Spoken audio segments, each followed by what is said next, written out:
Welcome to Sam Outside. I'm Sam and I'm outside sharing some tips and tricks about venturing outdoors in winter. I find the most success, just for my own benefits of navigating the winter terrain, finding places where I'm going to receive natural protection from the elements. All right, going outside in winter, I'm already going to have the effects of exposure, right? Beyond the temperature. At this time of year, one of my primary concerns is wind. So not only because of the audio equipment and my appreciation for sound quality, but when I can find myself in nature with the added protection of cover from trees. So more specifically, a patch of coniferous forest. First and foremost, there's not as much snow. It's just being covered, and the branches, the boughs are going to be a little more snow covered. I've spent some time getting here through a hardwood stand. So exposed, it's just more open.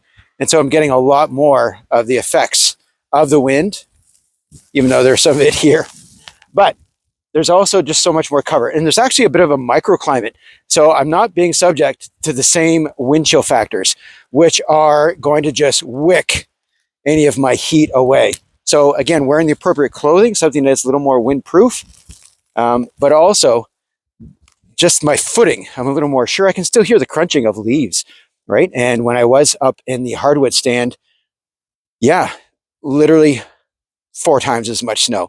So navigating, it can be a little more treacherous because there are still trip hazards and slip hazards that I can avoid by just getting to where there's a little more protection. But this is also where there's more wildlife. So the wildlife that is out here at this time of year that got the adaptations for winter, they're still looking for food sources. And most of that wildlife, the omnivores anyway, are going to find not only protection from the same elements, but it's easier for them to navigate up and down the trunks as they look for seeds and cones.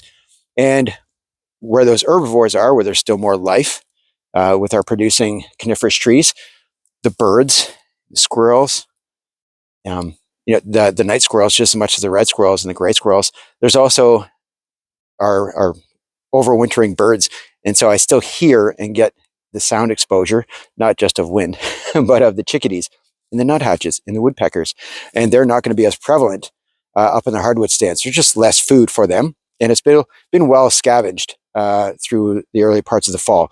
And they're just more open to predation. All right. That's where they're going to be more visible. So they'll still be found, but that's more as they get from one protected area to another. So they're just flying through in transition. So this is also, these protected spaces in amongst the coniferous trees also are going to be the protection and food sources for the larger animals like our deer and our moose. And with all that prey, I will see signs of predators. So yeah, I'll get fox and maybe coyote.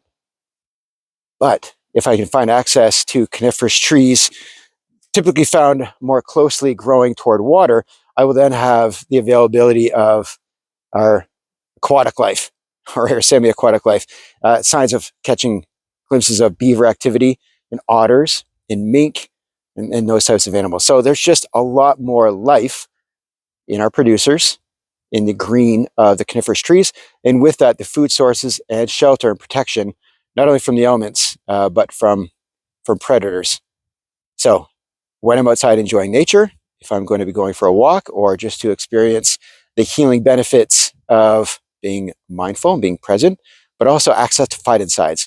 Those are the airborne volatile chemicals of the coniferous tree's own communication system. So with most of the roots being frozen at this time of year, they're still able to communicate and share messages and needs and resources with airborne communication on the phytoncides, right? So they will be able to access information, around insects, and not so much insects, but maybe disease and bacteria, fungus, other things like that, other threats, maybe even, a fire if there was one in the area.